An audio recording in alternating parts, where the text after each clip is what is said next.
Bago pa man maiproklamang panalo sa pagka-mayor ng Maynila si Erap Estrada, sinabi na ni incumbent Mayor Alfredo Lim na bukas siya sa posibilidad na magkasundo silang muli ng kanyang nakatunggaling si Erap. Kahapon sinabi ni Lim na tatanggapin daw niya ang anumang maging resulta ng bilangan.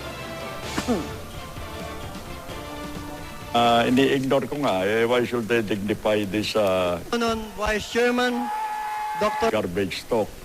Kaya lang kung harapan na, debate, di ba nagkaroon kami ng dalawang debate? Meron mga sinasabi, napipilitan naman ako magpaliwanag dahil ang sinasagot ko naman puro katotohanan. O sige po, Mayor, nagpapasalamat. Naganap po yung interview niyan bago pa man malaman kung ano ang resulta ng botohan sa Maynila. Kaya hanggang sa sandali pong ito, sinisikap naming makuha ang panig ni Mayor Lim kaugnay ng kanyang pagkatalo at pagkapanalo naman ng kanyang katunggali.